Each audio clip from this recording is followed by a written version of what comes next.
tell you what, Ed's going to win some money this inning. I'm manifesting it. Ed is going to be a wealthier man here in the second inning. Ryan O'Hearn, Gary Sanchez, Colton Cowser. 3 real home run threats against Taj Bradley. O'Hearn's got 10 on the year. Had a 2-0 count. And he's 4 for 9 with a homer off Taj in his career. See? Now he's worked himself into a nice 2-0 count right here too. Just sit on a fastball that you can lean out over and put the barrel on it. Took Taj deep at the trop last year as he takes a fastball up and in. Bradley has allowed 10 homers in 14 starts. All that bad considering how homer friendly this ballpark has played at times. 3-0 knee high strike. Well, and that kind of plays into what we were talking about. It's kind of crazy that he kind of lives with like a 4.5 ERA. He doesn't even give up a lot of homers. He does walk a few here and there, but just with that kind of stuff, it's shocking that teams put together multiple hits and beat him in that sort of way. A couple of fastballs missed there for a leadoff walk. What do you make of it when you see the package for Taj Bradley? How does that add up to only a 435? Well, I would probably say that, you know, that those 3.9 walks per 9 does not help you whatsoever. You put enough guys on base at this level, they're going to come back to bite you at some point. And I think probably falling behind in some counts too often and getting into hitters' counts, even though they're not maybe hitting homers. If you put guys in hitters' counts, it really doesn't matter how good your stuff is at this level. If guys can sit on a pitch, they're going to get their hits. Bradley does get out of a lot of these jams with ground balls. He's induced 11 ground ball double plays. He's behind Gary Sanchez 2-0 as he was O'Hearn. A couple good takes right there. That was a very good take on 1-0. I mean, that's something that you're kind of thinking about ambushing, and out of the hand, it was not a bad pitch. Terrific layoff by Gary. Kevin Cash watching. Sanchez didn't want to swing, probably a strike anyway. It's 2-1. Gary's been swinging the bat extremely well, certainly since he came off the IL. 3 for his last 7 with 2 homers, and even on his rehab assignment, 365 almost with 3 homers. So he's feeling really good after kind of that little break coming back. Had a wrist issue, stuff that had been lingering for a little while through April.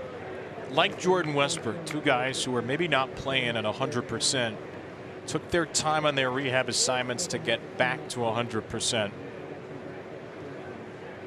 2-1. That's outside. Missed badly the target of Jansen, and it's 3-1 to Gary Sanchez. And this is kind of what I'm talking about. Your first 2 hitters behind 3-0, behind 3-1. You continue to put yourself in that situation at the big league level. You will pay for it eventually. Sanchez with a mighty rip and a foul ball straight back. It's 3-2. Home runs for Gary in his 2 games since returning, as you mentioned. That's now 186 in his 11-year career. Career high 34 in 2019 with the Yankees, 33 in 2017. 11 a year ago, just 89 games, and this ball is tattooed through the left side. Bradley got the ground ball, but it was hit too hard and placed too perfectly for Sanchez. He's got another hit in his return off the IL.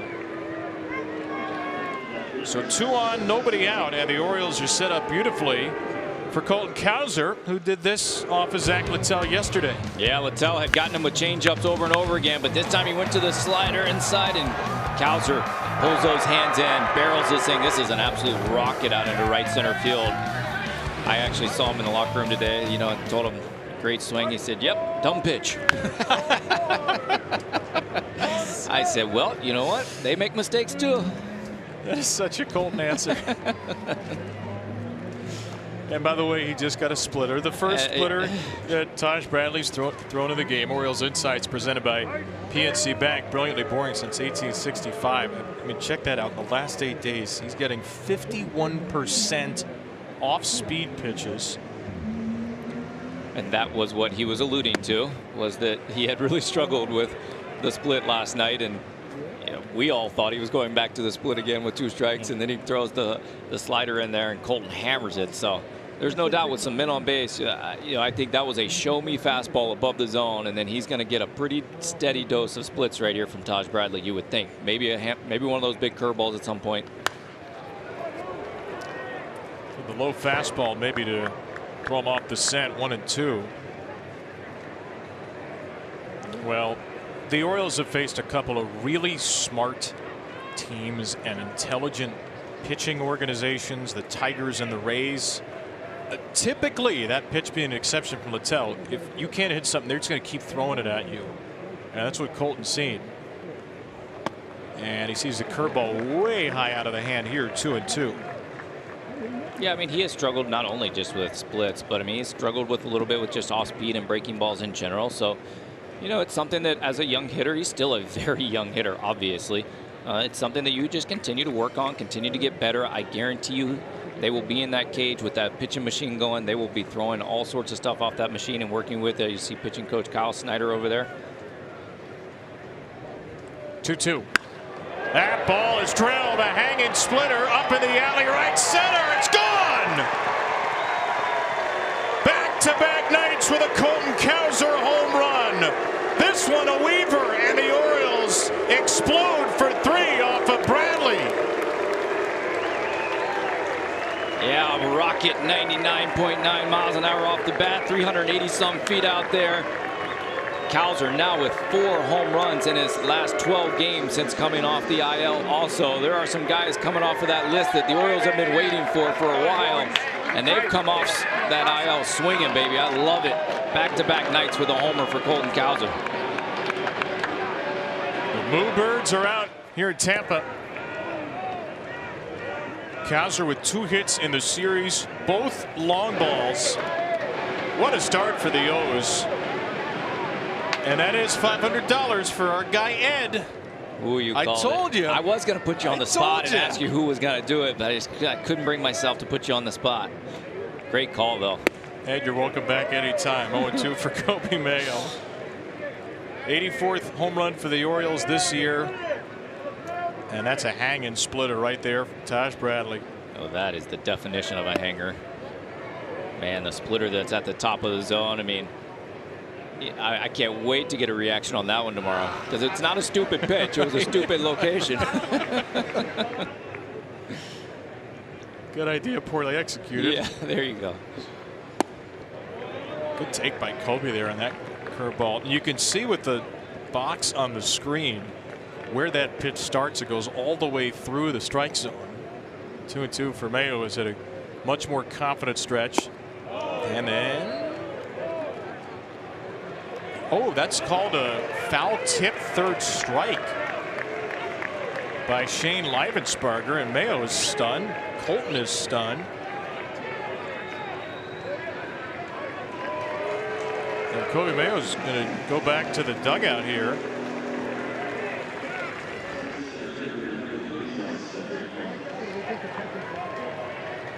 I don't think he hit it. I don't think he tipped that ball. I mean, Coby looked so shocked that I don't think so. Very hard to tell, but you don't look that shocked as a hitter if you really don't think you tipped it. I mean, I don't think people realize how good an actor you have to be to react that quickly on something if you didn't do it. He's had some, I will say, he has been phenomenal, but he's had some bad luck, kind of with umpiring since he's come back up. Cedric Mullins, deep right field. That's headed for the Cabanas. A lightning bolt off the bat of Mullins, and the Orioles have gone deep twice here in the second. They've got all 4. Oh, this is a beautiful swing. What a way to break out of a little 0 for 8 skid for Ced. Man, this is a good sign. This Orioles offense is now starting to hit for power. They are running the bases. They're doing a little bit of everything. And that dugout, I mean, you can just see they are having a blast playing the game of baseball. Ced's having a blast. I talked to him, too, before the game. I said, how you doing? He said, just working through some struggles. Those struggles are over now. Yeah, an 0 for 7 series turns into a very loud 1 for 8. That is a beautiful swing, and that's not exactly where you want to throw a heater to a left-handed hitter. Boy, down and in, and he just drops the barrel on it. Oh, yeah. Stand up on it right away, Ced. That's a bullet out there off that right field wall. And Taj, I mean, this is what we said. I don't know how it happens. I don't. His stuff is so good, but he just seems to continually have these kind of outings.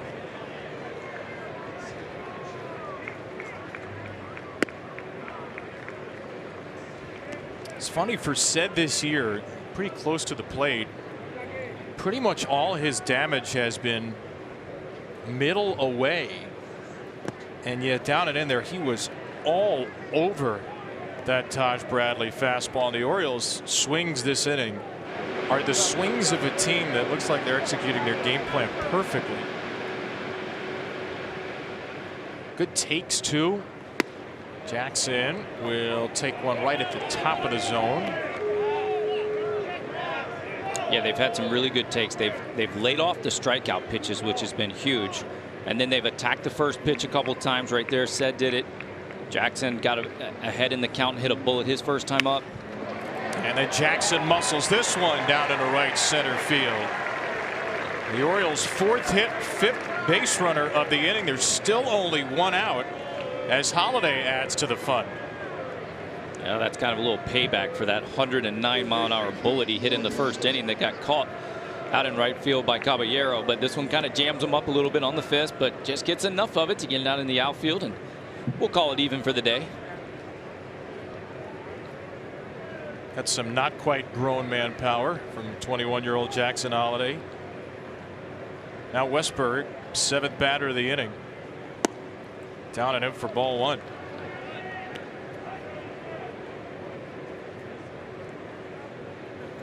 A walk, a single, a three-run homer, a strikeout, a solo homer, a single.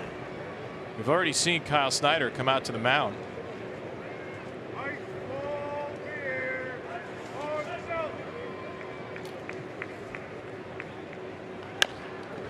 Slow tapper to third from Westberg. Caminero bobbles it. It's unraveling for the Rays, and the Orioles are piling on. 4 runs across in the inning and 2 more runners aboard. Yeah, it's been a tough couple last starts for Taj. He's given up 7 runs, gave up 5 runs in his last outing. Now all of them were unearned because of some plays like this. Just routine plays that got booted. It cost him a couple of extra outs, and at the big league level, this is going to cost you. Jordan Westberg gets down the line pretty well. Puts a little bit of extra pressure on Caminero coming in. I wonder if Caminero had fielded that ball, how close to the play he would have had, because he took his time on that last hop against a very fast runner. It was pretty casually played, no doubt about it, for a ball that was not hit very hard, kind of topped down the third base side. I was surprised he didn't run through that ball. Kevin Kelly's already warming. Caminero, again, he's only 21 years old, still learning, but -3 outs above average at third. You see, this is it's one to me that you probably need to go ahead and play on the run. I mean, that's going to be a bang play, even if he does field it cleanly. Henderson jams one into center. That's down for a hit. Jackson got a great read. He's coming to the plate to score. Westberg is hung up, and the Orioles will get the runner. He got around the tag somehow. So great base running by Jackson to score. Terrible turn, great base running by Jordan to Spider-Man his way around the tag at third, and it's 5-0. And Kevin Cash was thinking about a challenge. He'll say play on. Oh, I cannot wait to see this slide that Jordan Westberg just pulled off. It had to have been a Houdini act over there, but you said, oh, well, here we go. He's going to pull the hand back. He's going to pull it back. Oh, the old okey doke with the left hand. He hit him with the okey doke. Oh, man, this team, I love it right now. They're playing so free and fun. Kevin Cash on the other end not having much fun. I tell you what, if we've learned anything tonight, it's if you're at a party with Jordan Westberg and somebody breaks out a game of Twister, don't engage. That was ridiculous. In an inning where the Orioles have scored 5, hit 2 home runs, it's a slide into third that stands as the highlight. And Taj Bradley, after 4 outs, is done. Well, Jordan Westberg, amazingly, is still at third with the slide of the year to get around Junior Cabanero. A terrific read, first and foremost, by Jackson to know where the outfielders are playing. He gets a great jump. I think that Jordan Westberg believes there might be a play at home. So right here you see Jordan, he's got a good read too. Jackson's going hard around, Buck's waving him in. I think Jordan thinks there might be a play at home, so he's going to say, I'm going to kind of give myself up and see if we can score. Makes a terrific slide, but then on the back end, Gunnar gets stuck at first. He probably should be at second right now as well. Look at this, he's like, oh boy, oh boy. Nope. Whoa, what a move. That's when you look up at the third baseman, like, oh, my bad. 1-1 meanwhile, Kevin Kelly to Lauriano. I mean, do you practice that ever? Is it something you do in spring training? Not really. It's just an instinctive play. It's terrific instincts. And the Rays have to go to their bullpen 4 outs into the game. And this is a monumental development, not just for today, possibly for tomorrow. Rays are going to have to get 23 outs out of their bullpen tonight. Kelly, who pitched last night, trying to get some. Lauriano jacks it the other way to deep right. It's gone! Right on right to right center. Home run derby in the second. The Orioles have hit 3 in the inning. It's 8-0.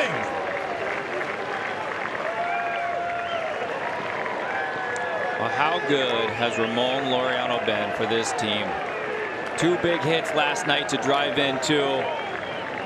You know, he's a guy that you bring in kind of on the back end of the roster this year. A small deal that probably flew under the radar to a lot of people, mainly to come in and try to hit lefties. Didn't get off to a great start. Started playing more and more. And man, he is swinging a red hot bat. The second highest slugging percentage of any outfielder behind Aaron Judge with a minimum of plate appearances. I mean, who would have guessed? But this guy's been doing it for a while, and what a great addition.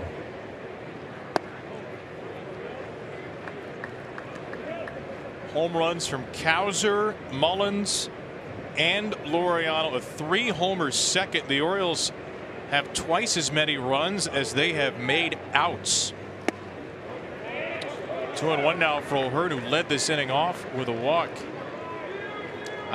You know, I'll be honest, I haven't done a scorecard that looked like this in a really long time. No. Kev.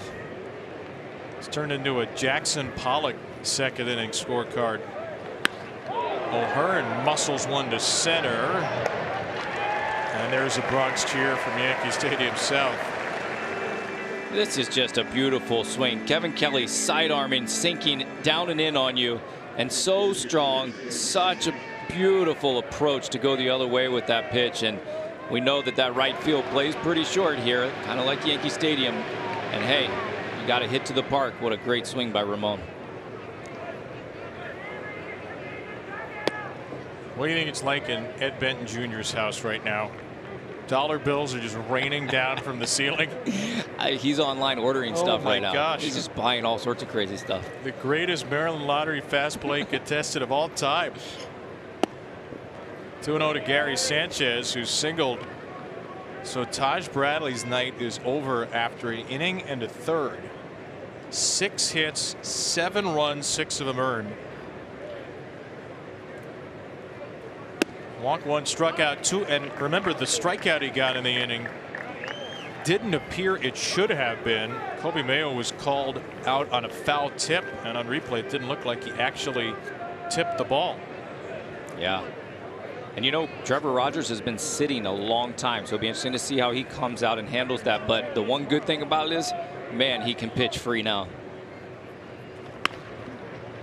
Down to third base, and Cabanero. What a second inning it was. 11 Orioles came to the plate. 8 score. 3 of them leave the building. Oh, it's home run derby at the Stein. Colton Cowser, set, dropping the head. And then let's finish it with Ramon going oppo. Huge inning for the Orioles, and they lead 8-0.